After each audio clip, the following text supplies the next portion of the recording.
You cheap, ain't you?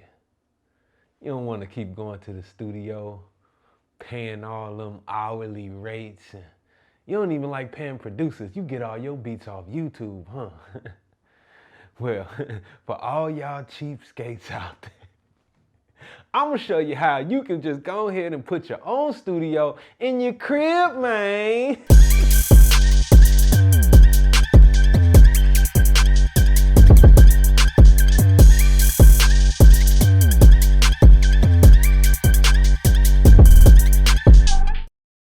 What's up, family? This your boy Wavy Wayne. Welcome into my crib for a very special Wavy Way tip of the day. Now, this ain't a Cribs episode yet, but if y'all go to Wavy.wav and keep supporting them templates and stuff, maybe y'all have some Lambos and stuff outside soon that I might be able to show y'all. You feel me? All right, so hit that up, Wavy.wav. And don't forget, if you need professional mixing services, you can always shoot me an email or just visit the website. I got all the information down in the link below, okay?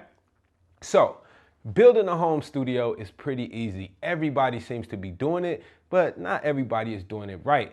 So I'm just gonna bring you right here and show you how I'm gonna actually set up my home studio. If you've been following me on Instagram, which you know you should be, then you already know that I just recently upgraded my computer in the studio. So I got this iMac that I usually have at the studio that I'm bringing it home, and I'm gonna be able to do some editing, some pre-production work, and you know what I'm saying, let Lydia and the kids learn Pro Tools and play around on it and stuff in the crib. So yeah, without further ado, let's talk about what items you are going to need to start setting up your home studio. You can do this in your living room, your bedroom, your bathroom, wherever you find the space. But yeah, here's what you're going to need. First, you're obviously going to need a computer, right? Doesn't matter what kind of computer. I definitely prefer that you get a Mac though, because I'm a Mac though. It don't matter what kind of computer you get. Get you a computer that works well, and yeah, let's start there. Next thing you're going to need is an audio interface. An audio interface is going to be the link between your microphone and your speakers and stuff to the computer. So that is a necessity. Now, without an audio interface, you still can use the built-in outputs and the built-in microphones on most computers, but it's definitely not recommended, especially if you want to use these recordings in any kind of professional setting, which is very possible. I've cut records everywhere from home studios to hotel rooms. I've even cut records in a car while we were driving down the highway. I swear to God, swear to Bob. All right. The next item that you're going to need is whatever software that you're going to be using to record with. Now, of course, this is a Pro Tools channel, but if y'all want to see me start doing some tutorials on Logic and other stuff like that, leave that in the comments below, man. I'm thinking about dabbling into Logic, maybe Studio One or something for y'all, all right? But whatever software you choose, make sure you got that and you got it installed on your computer. The next thing that you're going to need is whatever cables that are necessary, all right? So XLR cables to connect your microphone to the interface. You're also gonna need speaker cables to connect your speakers to connect your speakers to the interface. You also are gonna need whatever power cables are needed to power all this stuff up. All right, and I definitely recommend that you get a surge protector because this studio gear is expensive. We want to protect it. Another thing that you might need, that you might choose to have, are studio monitors, okay? Studio monitors will definitely help you to have a better monitoring environment, but depending on your situation, you may or may not be able to have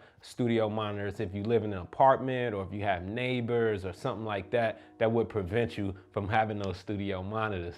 Man, and I'm not sure if y'all can hear that, but we got like a train in the background going down. I'm gonna show y'all some ways that we possibly can minimize the noise especially when we're not in a professionally treated recording environment.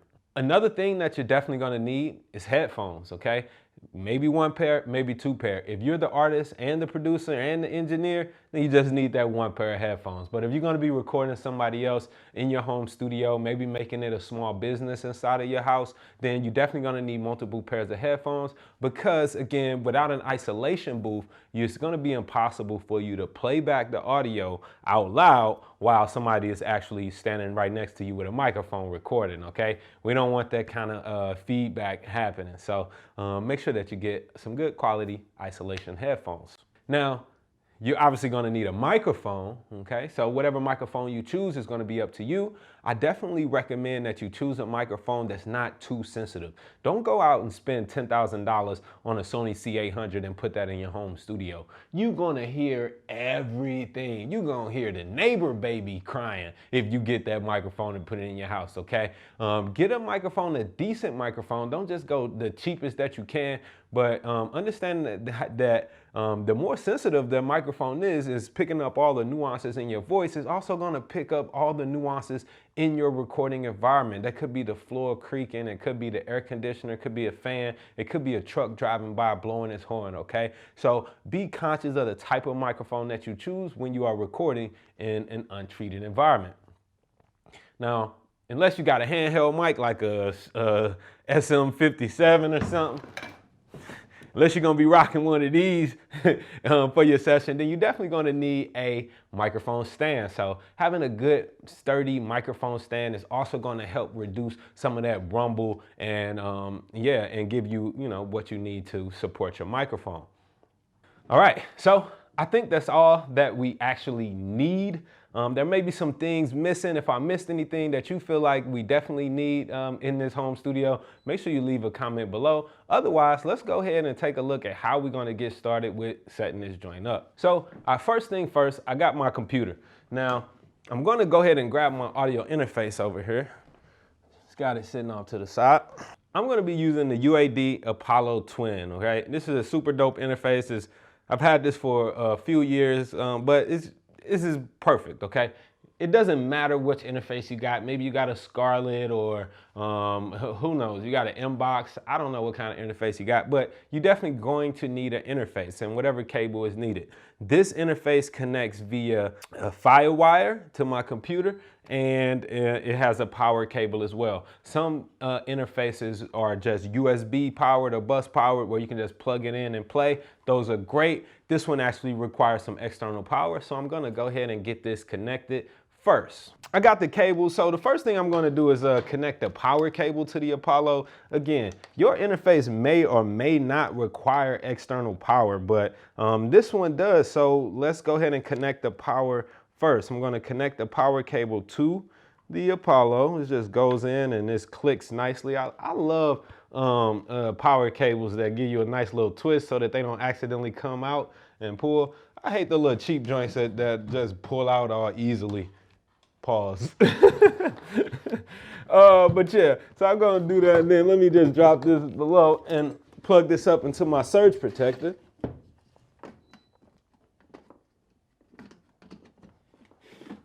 Okay.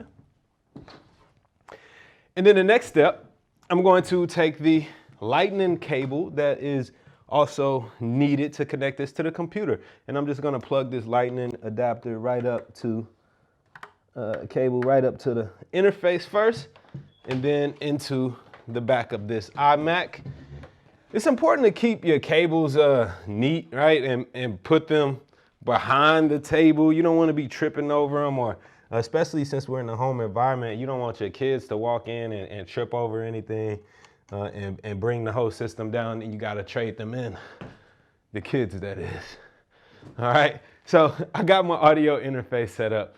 The next thing I'm going to do is actually set up my studio monitors and get those in place.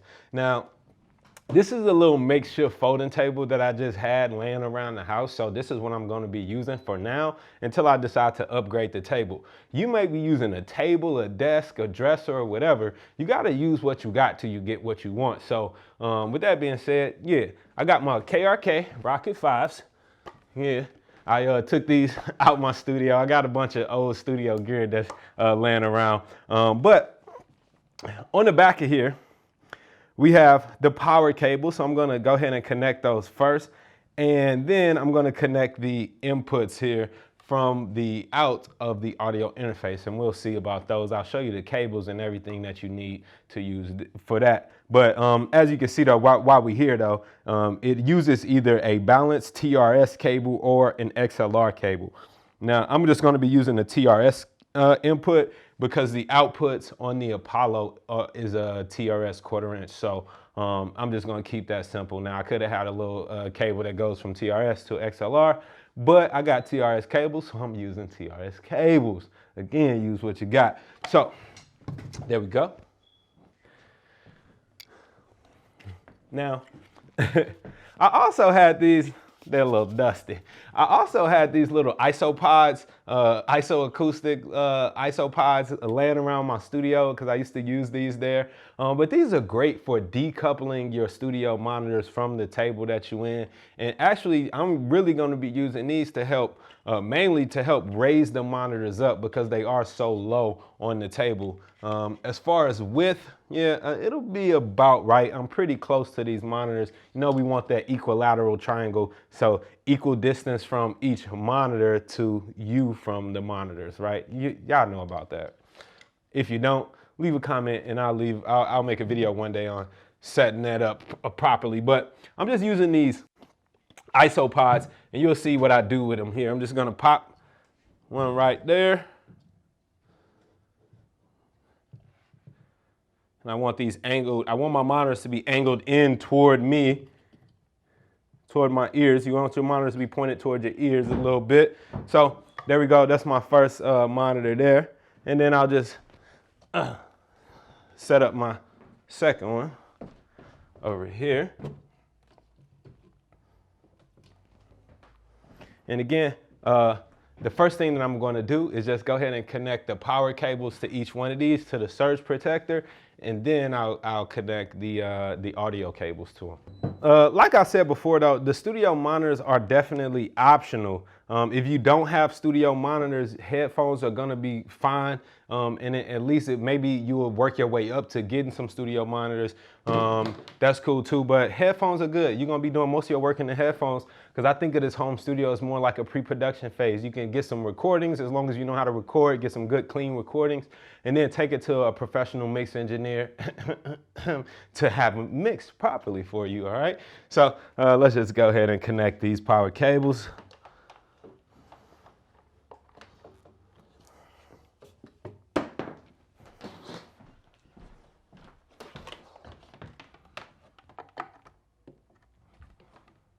Make sure it's pushed in. And I'm going down, baby.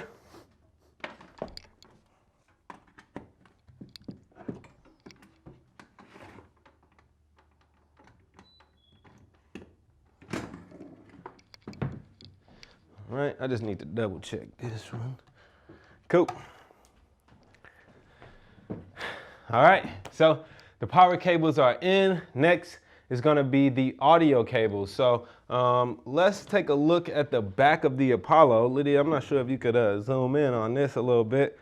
On the back of the Apollo though, you can see my monitor outputs, monitor left and monitor right. Those are the outputs that I'm gonna be using to connect to my studio monitors. Now, if I'm just using headphones, I have a headphone jack on the front. Again, every audio interface is different, so make sure that you read your owner's manual to find out exactly how to connect your interface to your gear, okay? So let's just sit that there for now, and I'm gonna grab these cables, okay? So here are the cables. Let me just show y'all exactly what we're working with. Actually, I'm gonna show you this one. Oh, not that one. All right, so this is what balanced TRS cables look like, okay? You see you got the tip, the ring, and the sleeve, okay? So this is what you need to connect your studio monitors to your audio interface. This is what's recommended there. So go to Guitar Center or whatever, grab you a pair of these, and yeah, that's how we're gonna connect them. So here we go. I'm gonna go ahead and hook these up. I'm gonna start by first just going to the interface, okay, left. It's my left side? Yeah, it's my left. So we're going from the left, and I'm just gonna pop that right in there.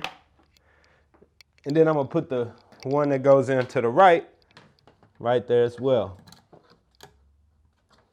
Okay, and then I'm gonna turn this back around and run this cable behind the computer and everything. Again, cables need to be out of sight and neat as much as possible.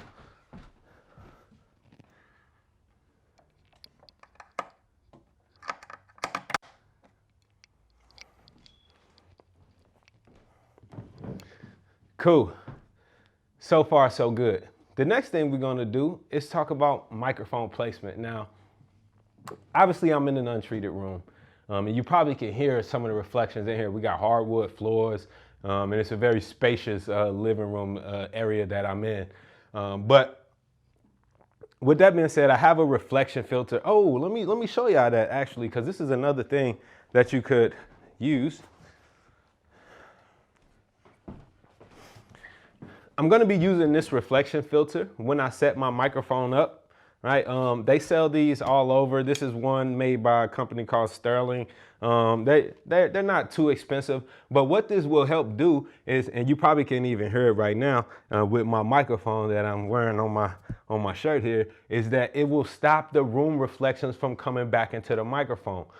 So with that being said, a couple of things about microphone placement in this home studio. One, we want to not put the microphone close up to a wall, okay? If you put the microphone too close to a wall, then you're gonna be getting immediate reflections right back into that microphone, which could cause some phase cancellation. It is gonna be horrible, and that kind of problem you just cannot fix. There ain't gonna be no EQing it out. Certain frequencies are just gonna be totally missing. So do not put your microphone next to the wall, okay? Cool. And the best thing actually when you are in an untreated environment is to try to put that microphone as far away from any walls or hard surfaces as possible. For the sake of this video, I'm just gonna be setting my microphone up pretty much right here next to me. I'm gonna set it right here in this little corner. Again, I have this reflection filter. This is gonna help stop these reflections here. And that's coming from the corner. And then again, so if I'm facing this way, any sound that's going into that corner and bouncing back is going to be blocked by this filter. And then any sound that's coming from around me is going to be blocked by my big old head from going into the microphone. So you are kind of going to be like the other reflection filter if you have one of these. They also have the Chaotica eyeball, which is really great. If y'all watching this, send me one of them joints. I would love to test it out in this home studio and see what kind of sound I can get, man. If you already tried the Chaotica eyeball, leave a comment. Let us know. Is it dope? Is it not? Should we get it? What you think? But for now, I have this, so I'm gonna be rocking with this. Again, use what you got, man. Here's my microphone stand. Just wanna set that up there. Cool. We're gonna get this going. Just gonna give it a little shum. Cool. All right, so that's my mic stand. Now I'm gonna grab the shock mount that was included with the microphone that I'm gonna be using today. I'm just using a Shure KSM-27. It's one of the first mics I bought when I was down at Full Sail, but it's really an incredible mic. And I've recorded, I recorded some Jim Jones stuff on this mic. I've recorded in hotels on this mic, in my apartment. The stuff's been on the radio. It's been a lot of places. So for like a $300 microphone, it's gonna do the trick here today. So I'm just gonna go ahead and set that up. One thing about setting up a microphone, especially ones that have a shock mount, and especially mics that ain't yours, or if it is yours, man, you wanna take care of your stuff. You see, I'm gonna put this shock mount on the microphone stand without the microphone in it, okay? I don't wanna be twirling the microphone around like that, and if, you know what I'm saying, I have somebody interning or assisting me, I definitely don't wanna see them twirling and twisting my microphone around. So I'm just gonna go ahead and connect the shock mount to the stand. Make sure that it's nice and tight, okay? And we can twist this to where it's hanging upside down. Now, the reason why a lot of engineers like to hang condensers and tube microphones upside down is because the capsule gets pretty warm when it's turned on. And by having it upside down, well, the body of it gets pretty warm. So by having it upside down, it allows that heat to rise, right? You know that heat rises, right? Right. Heat rise up and it won't go to the capsule, which could affect the sound or burn out that capsule, right? But it's not a huge deal for real, honestly, I promise, all right? But it also looks cool, so I'm gonna keep mine upside down too. And here's my microphone in this beautiful, beautiful case. What is this, velvet? That's right. I like to take care of the mic. So I put them in whatever kind of case they come back in when I'm not using it. You don't want to just leave it hanging. I mean, unless you're using it all the time, at least put something over it, right? There's a lot of dust. If you frying chicken and stuff, you getting the smoke all over, you blowing blunts and all that. You don't want that stuff to be laying on your capsule or your microphone. It's going to really damage the microphone. So just take care of the microphone, cover it, or put it away when it's not being used.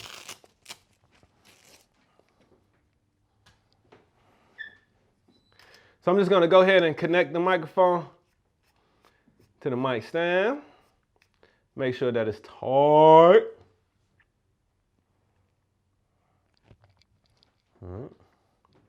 And then I'm gonna take this thing here.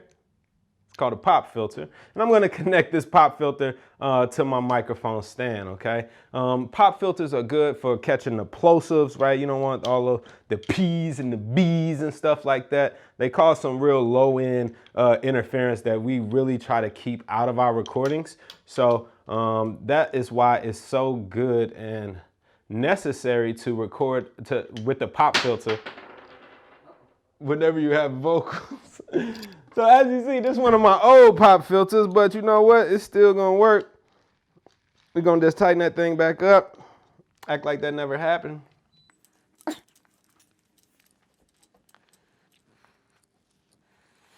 Okay. So I'm just gonna go ahead and tighten this pop filter securely to the mic stand.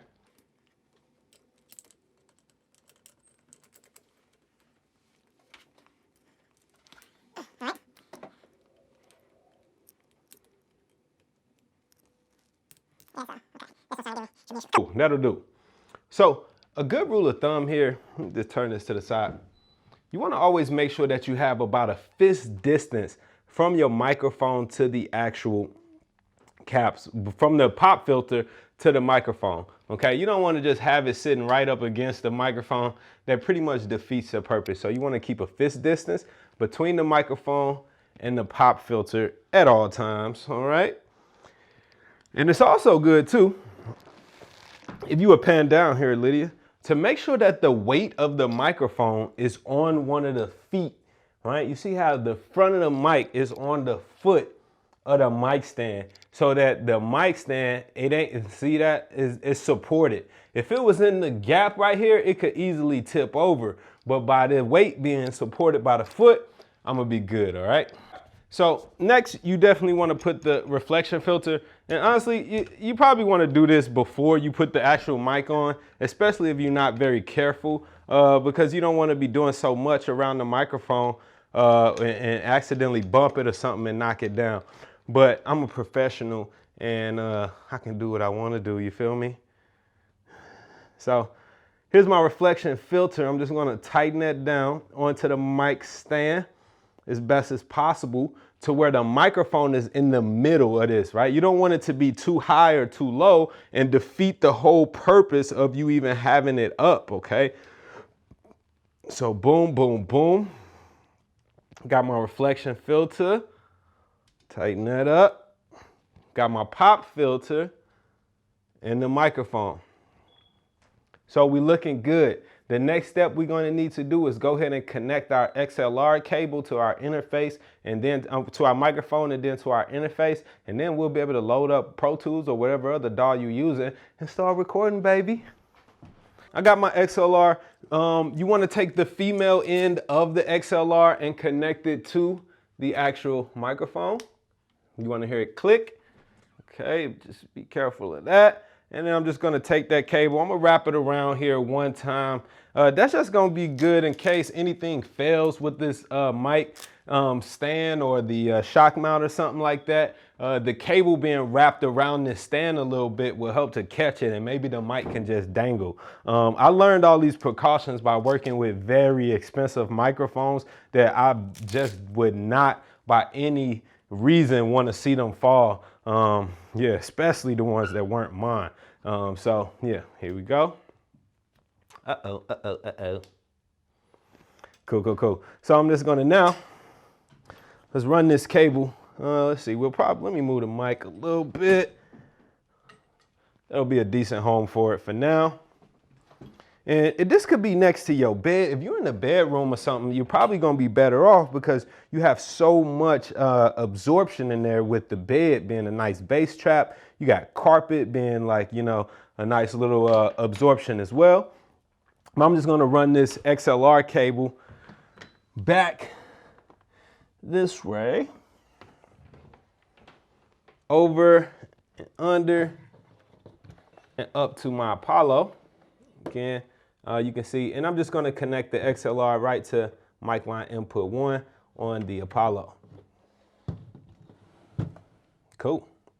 And now I'm ready to start doing something, man. So let's go ahead and power on the Apollo.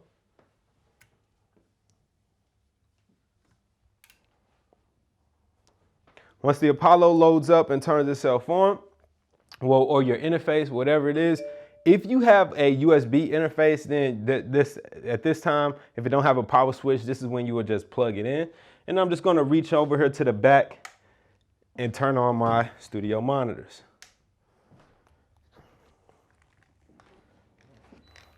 Don't forget the headphones. I got those headphones just in case whenever I'm ready to record.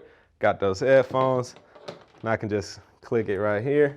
If you're using Pro Tools, then you're definitely gonna need an iLok. I just had to go and find where mine was at. So this is where your license for that software is actually gonna be. It's a little USB iLok. You need to make sure that you have updated your licenses and all of that, and that you put it into the computer in any open USB slot.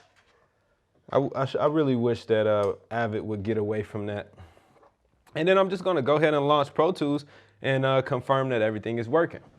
Now this microphone is a condenser microphone, so while my Pro Tools is loading up, I'm gonna just hit the plus 48 volts button on my audio interface to go ahead and send some power to this mic.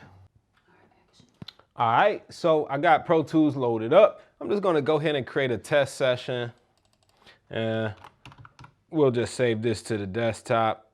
All right.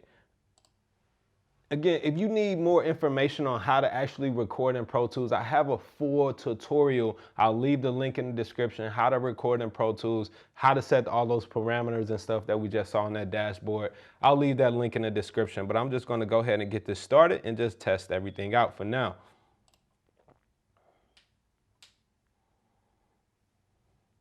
Cool. So when I'm recording vocals using this single microphone, I'm just gonna need one mono audio track. So I'm just gonna create that track. And now I'm just going to make sure that the input is set to input 1, saying that that's where I plug my microphone to on my audio interface. Now, let's just run through one little tip real quick. Let's say maybe for some reason when you hit record enable on the track, you're not getting your mic signal. Again, double check and make sure that if your microphone is a condenser that you have enabled the phantom power on it, that plus 48 volts. Also, you want to go to the setup menu, choose playback engine, and ensure that the playback engine is set to your audio interface. And if you see right now, the playback engine is set to Sunflower 64 channel. I don't want that. I want it to be going to my Universal Audio Thunderbolt. So I need to click that, and Pro Tools is going to actually close my session and reopen it. Now, it's good that I even thought to tell y'all that, because honestly, I ain't even know that was about to be messed up. But you gotta check. Checking your parameters, checking your settings is so important. Make sure you're watching that camera. All right, so now I need to go and I'm gonna have to change some IO setups. Hopefully you won't have to do this. I have a more complicated setup than you will, so I just have to go through a few more things, but I'm just defaulting my IO setup preferences. Whoops. I'll go back again, go to my inputs. I'm gonna select all of these, delete them. If you ever have a problem, you just select all the paths, delete them, and hit the default button, and that'll get you back right, okay? So I'm just gonna go ahead and choose mic line 1 and choose my output for my main output. Again, I have a full video tutorial on how to record in Pro Tools if you need help with what I just did, all right? So Another thing that I need to do right now before I record and enable this track, since I do have studio monitors, I need to make sure that the studio monitor levels are down. Otherwise, I'm gonna be getting some feedback with this mic being so close and they facing each other. So I'm just gonna click on my interface. Your interface may be different, but I'm just gonna make sure that my monitor level is turned all the way down and that my headphone level is turned up. And then I'm gonna record and enable my track. And I'm hearing myself, which is a good sign. Cause you know I like to hear myself, baby. And that sounds pretty good too, especially to be in this room. I told you this reflection filter works miracles. So let's just go ahead and record a little something. I'm gonna make sure my input level is good. Make sure that you got batteries in your smoke detectors. Otherwise, those beeps will get into your recording. All right, so here we go, y'all. Let's record. This is a test, a home studio test. This is how you record at home, the best. And now you don't need to go to studio. Oh, whoa, I didn't say that. I didn't say that. And voila, you just created your very first home recording. If you found this video helpful at all, even just a little bit, make sure that you like, comment, and subscribe. And if you already subscribed, then go ahead and hit that notification button so that you can be the first one to get all my new videos, man. All right, I do this for the people, man. Visit Wayne.wav and cop one of my professional recording templates so you can record your session the same way I record in my sessions, all right? Also, feel free to hit me up if you ever need professional mixing services. Thanks for watching this video. Now go home and be dope.